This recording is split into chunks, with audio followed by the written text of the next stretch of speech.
So this is Wandering Winder back with some yet more Dominion homework, talking about this time on a 4-3 why you should open Silk Merchant. And we don't get a 4-3, so I'm just going to resign. Look for an actual 4-3.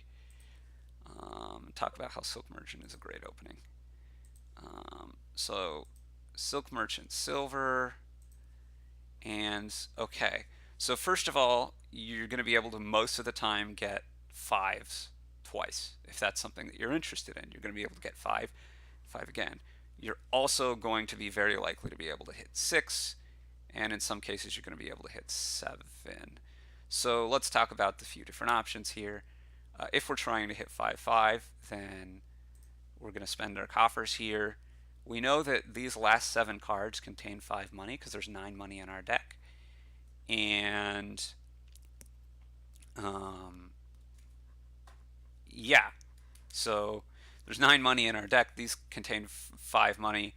And so if we're trying to hit 5 twice, then as long as we find our Silk Merchant, which is a 5 and 7 are about a 71% chance in these 7 cards, as long as we find our Silk Merchant, then we're going to hit 5 again. And if we don't find our Silk Merchant, then there's still a 1 in some, if the estate is the other thing that misses, then we still hit 5 again, and we'll get double 5. So we're like a bit over 70, somewhere a little under, I think 75% in order to hit 5 twice at this point. Um, Overall, you're not that likely. Getting this draw here is helpful because it lets us hit 5 at least once. So overall, I think you're a little bit better than 50% to hit 5 twice, but a little bit better than 50% to hit 5 twice is fine. I didn't actually force any 5s on this board. Let's just get Tormentor. And look, we hit 5 twice. This board is probably not the great because these are all terminals, but whatever. Okay, now let's undo a bunch and show if we were trying to go for 6 or 7, what we would have done in that case. So here, if we're trying to hit 6 or 7, well, we have 5 money down here. If we're trying to maximize our chances, in any case of hitting 6 or 7, we're going to get another Silk Merchant here. If that's going to be too many terminals for you, you can take a silver, so let's take them in stride. It's not going to make much of a difference. So if we get this Silk Merchant here, again, we have a 5/7 chance of hitting our Silk Merchant, and if we do that, then we're going to be able to hit 7. Right, it's the same chances of hitting double 5. We'd have equal chances to hit 7 if we go for Silk Merchant instead, because we can buy Silk Merchant. We have a second coffers, and then if we hit 5 the next turn, we can spend both coffers to hit 7.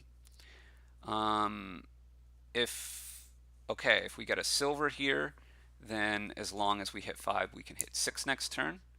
If we get a Silk Merchant here, then we're, I think, guaranteed. Yeah, we're guaranteed to hit 6 next turn if we buy a Silk Merchant here. So if I was just playing Silk Merchant for money, then what we would do would be this, because gold is good. And we'd be pretty sad here. But anyway, let's look at some other situations that can come up, because you're not always going to hit 4 on turn 3. Silk Merchant. Okay, silver. And okay, so now we hit 6, so we for sure hit 6. We could hit 7. We can't hit double 5 at this point. So like if I take a 5 here, these last 7 cards, since we have 9 money in our deck, we only have 3 money left. And with the coffers, that only makes 4. We could take a Silk Merchant here and then try to hit Recruiter again, but hit 5 again, but there's really no reason to do that unless the Silk Merchant is more important to us than the 5. So we would just take 6 and be happy. And if we're playing for money, then we're very happy here. And we're not so happy here with 8, because 8 is not a good amount. You could take double Silk Merchant, but it doesn't feel great. If you are trying to race to 4 provinces with just Silk Merchant money and you play it right, you can usually get there around turn 13. If you're trying to get to 8, you can get there around turn 19. Depends a little bit in both cases, because you need to meter out when you get more silk merchants and stuff and your villagers and all of that kind of stuff. Let's look at a little bit more math, or a little bit more potential situations to come up. But basically, you're a favorite to hit 5 twice. Not a huge favorite, but a small favorite. And you hit 6 if you want to hit 6. So here we're definitely hitting 5 twice, obviously. We had our Silk Merchant, so we know that the last 5 cards are, and we know exactly what we can do here. So we know there's 5 money down here. We can hit 7 if we want to by buying a Silk Merchant. We can hit 6 if we want to by getting anything and not spending our coffers. Or we can hit 5 twice by spending our coffers and getting, whatever it is that we want to get. A Bazaar, and let's say another Bazaar. I don't know. And then we can continue to do stuff. Get another Bazaar. And, start to build rather quickly, in fact. Now we can get Bazaar Moat.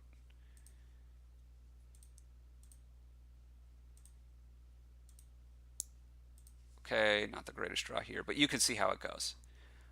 So, yeah, you're a slight favorite to hit 5 twice, opening Silk Merchant Silver and playing for it. You're a pretty big favorite to hit 6 if that's what you want to do. You have a reasonable chance of hitting 7 or more, over 50% to hit 7 or more with this set of openings, if that's something you want to do. So I guess let's look a little bit more at that. Let me adjust this table. Just focus a little bit more on that. So let's say that we're going to force in inheritance is probably the best one. Forge or something would also be good because it works a little bit with Silk Merchant. But okay, whatever. Inheritance. Let's go. And let's try to hit inheritance as fast as possible. So here we have it, right? We have 3 money here, which means there's 5 money left. We can't make it. Right? No, we can make it. We're guaranteed to make it as long as there's 6 money left, because I can count. And as long as we found all of that money, either from the Silk Merchant missing with the estate or from the Silk Merchant not missing at all, we get to 7. We can inherit, and we can inherit whatever the best thing to inherit on the board is. There's at least always going to be Silk Merchant. Let's take an encampment, whatever.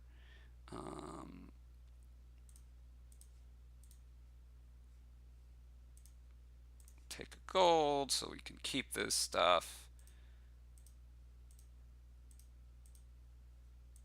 Hooray. I shouldn't have bought encampment. I should have bought as well. No, I was buying the encampments to try to reveal more in the way of stuff, but whatever. And by stuff, I mean the plunders. But here we can just start, doing normalish things. We find all our stuff, yada yada. So, whatever, we're drawing our deck. So you could see we have this huge amount of stuff that we can do. It's only turn 10. We only did inheritance on encampment and some Silk Merchants and stuff. And yeah, it's pretty good. It's pretty good.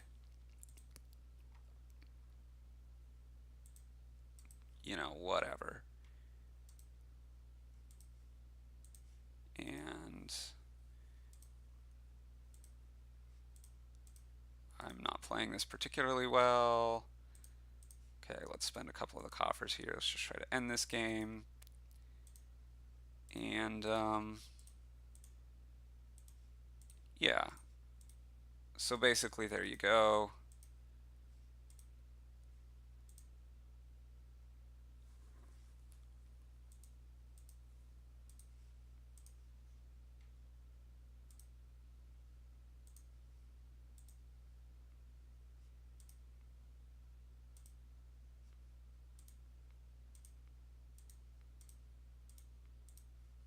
you get some absurd stuff going on. But the point is that you can hit 7 um, pretty reliably.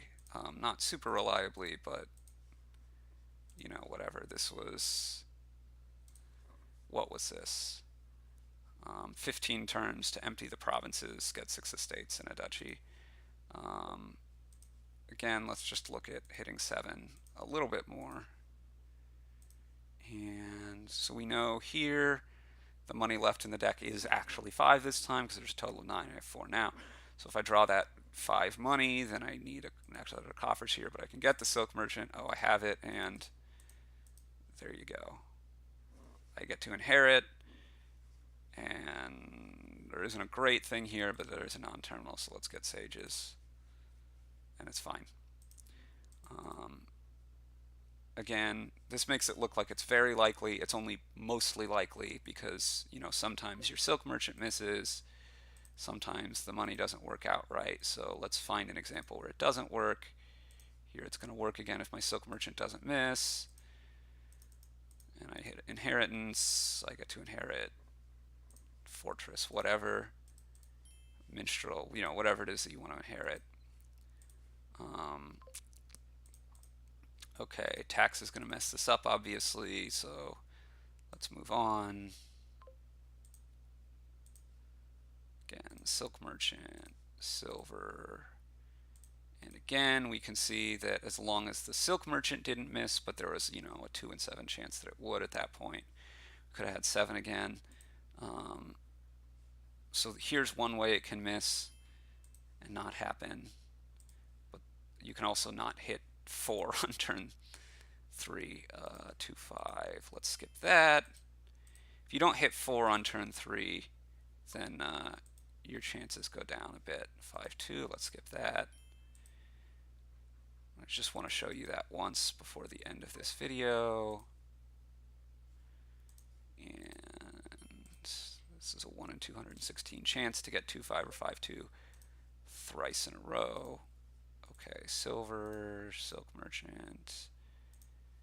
So here we hit 3, and this also works out. So again, if you hit 3 or 4, it's going to be more likely, but if you hit 5 or something, you hit your Silk Merchant, and 3.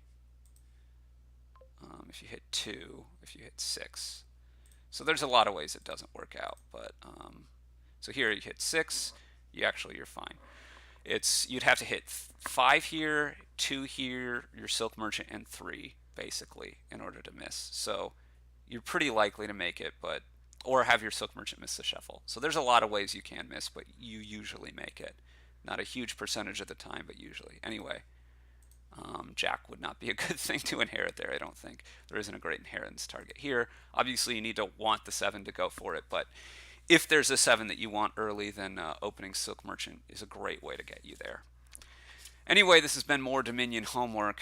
Do your homework, know your stuff, know your openings. From Renaissance is what I've mostly been doing here, but yeah, watch out for more in the series. I may do things other than openings, and if you have an idea, please do let me know.